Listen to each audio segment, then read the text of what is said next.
Bismillahirrahmanirrahim. Mga minamahal naming taga-subaybay, sa unang episode nitong ating paksa, tinalakay natin ang tungkol sa La ilaha illallah, ang kahulugan nito, at ang dalawang haligi nito, at ang pagsasalita sa katagang ito ba ay sapat na? Yun po ang ating tinalakay sa unang episode. Ngayon, tatalakayin natin ang tungkol sa kabutihan ng La ilaha illallah.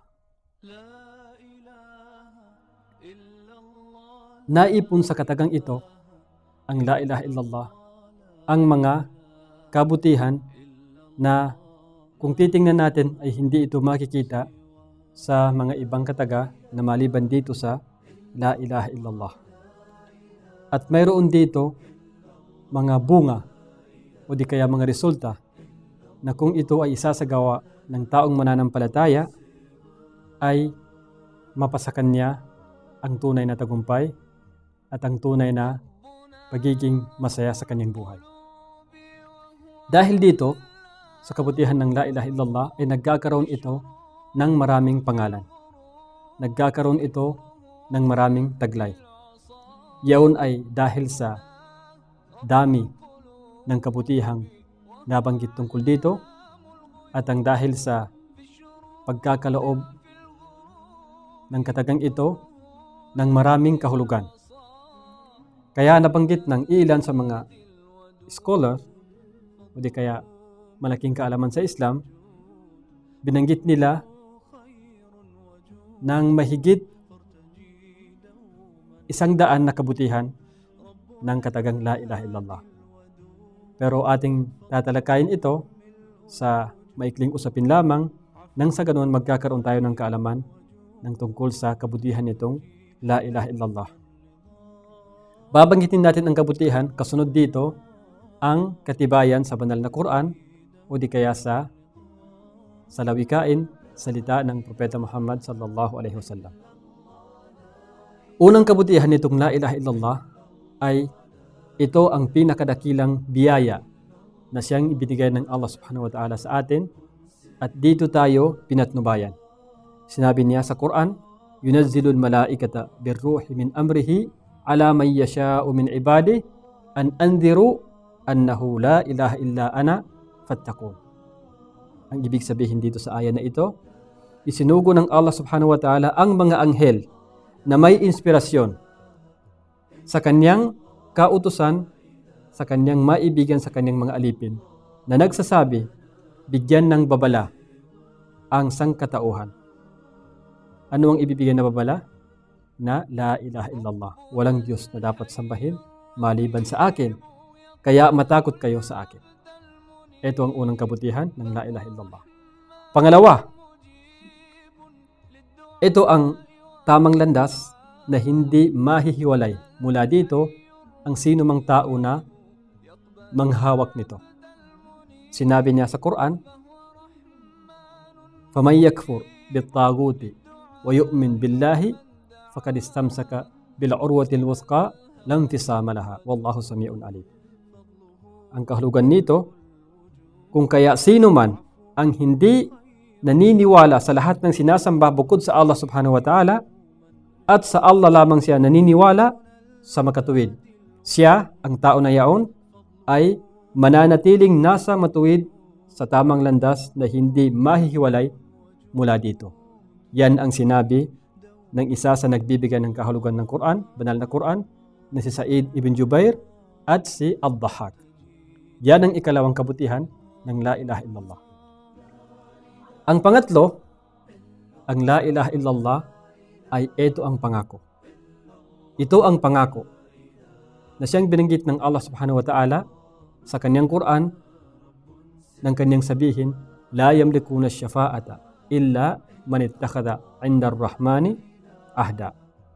Wala silang kapangyarihan na mamamagitan. Wala silang kapangyarihan na mamamagitan maliban sa Kanya na tumanggap ng pangako. Maliban sa Kanya na tumanggap ng pangako mula sa pinakamahabagin, ang Allah subhanahu wa ta'ala.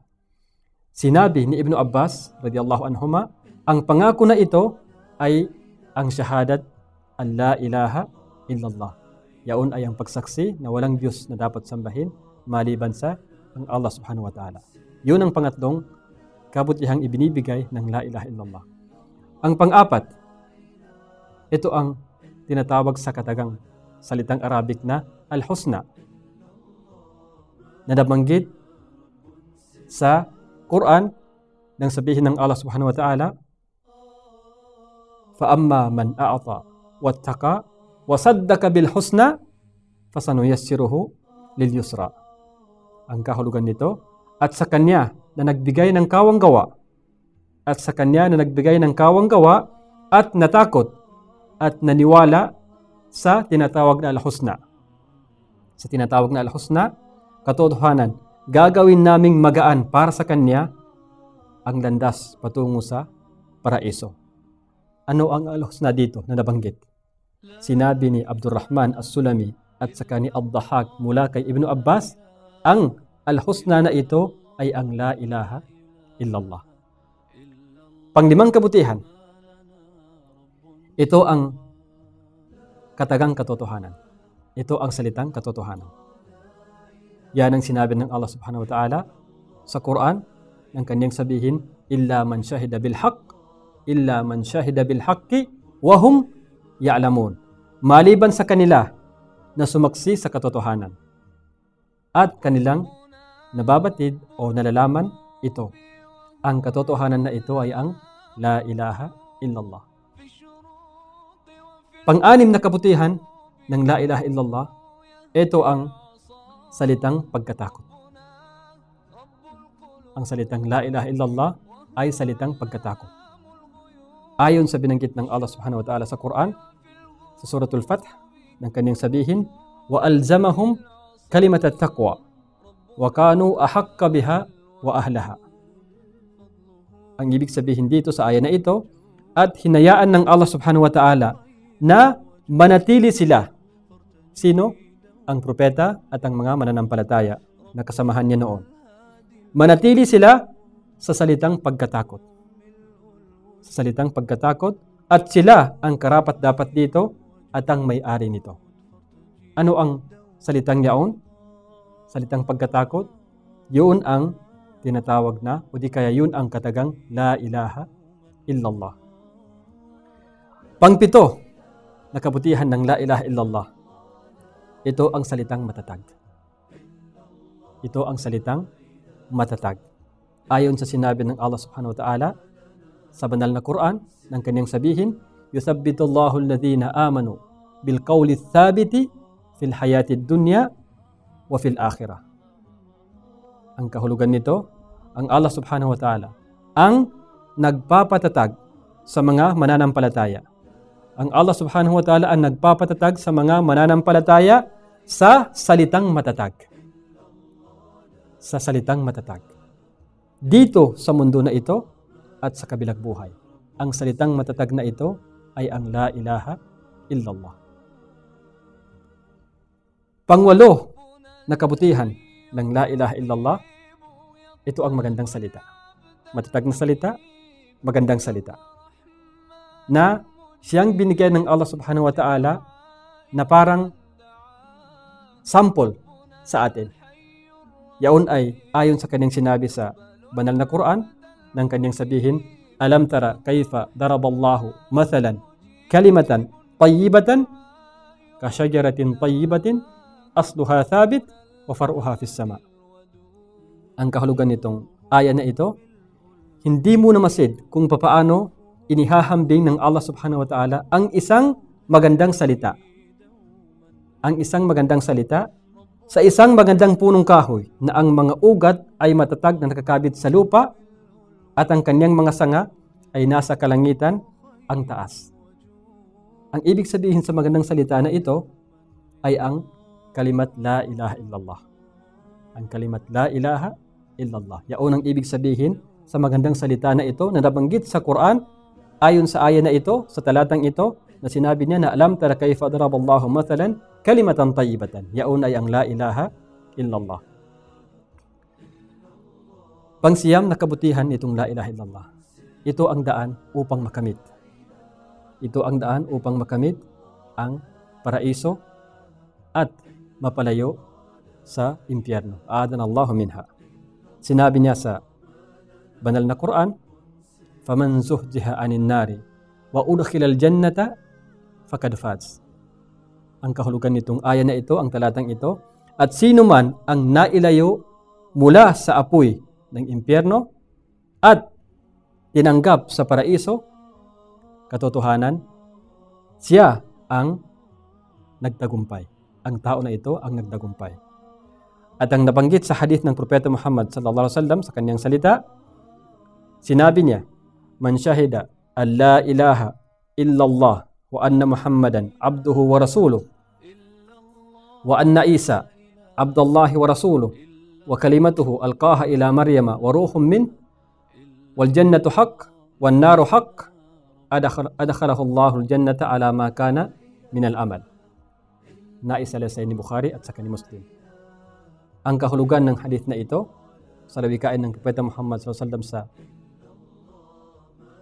paksang ito o sa kanyang pagsasabi dito, sinabi niya na sino man ang tatayong sasaksi na walang Diyos na dapat sambahin maliban sa Allah subhanahu wa ta'ala at si Muhammad ay kanyang alipin at sa kanyang sugo at si Isa, si Jesus, na kanyang alipin at kanyang sugo na ibinigay, kanyang salita na ibinigay kay Maryam alayhassalam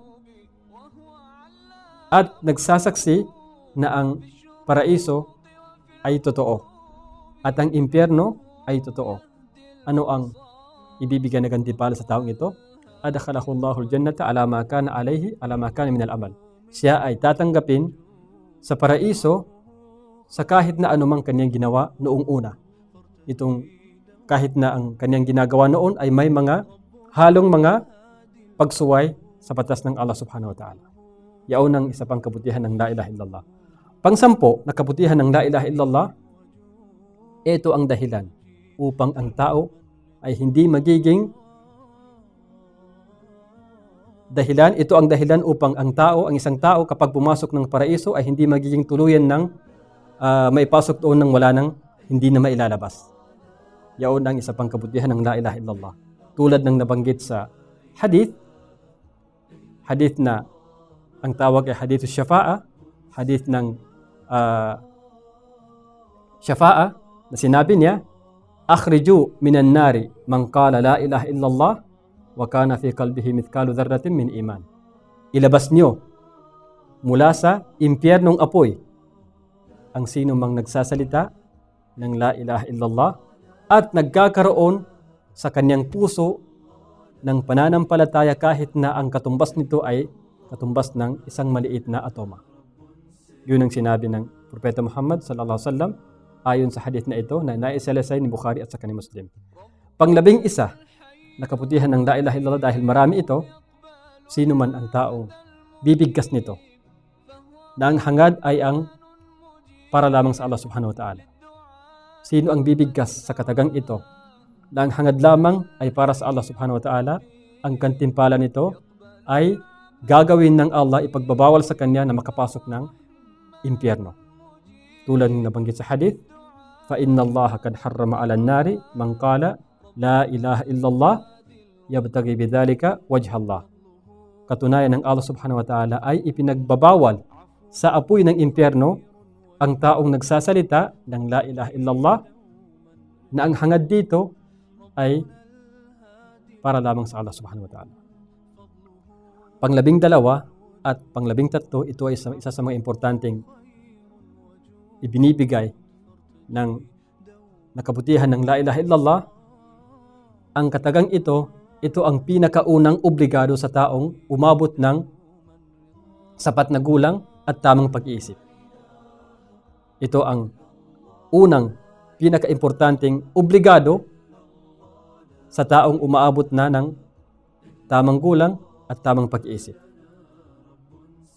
At panglabing tatlo, ito rin ang pinakahuling obligado na siyang sisingilin sa taong umabot ng tamang gulang at sapat na pag-iisip.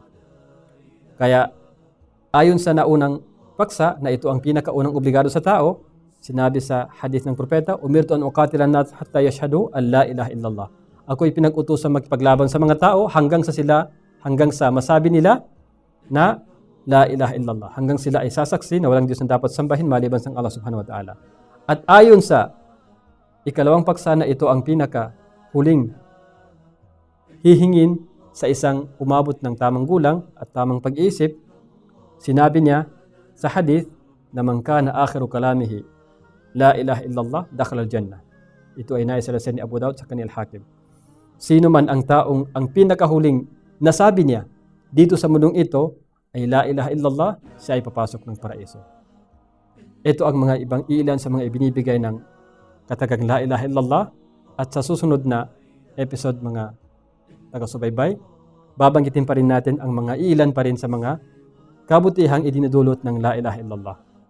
Ako po nagpapasalamat. Assalamualaikum warahmatullahi wabarakatuh.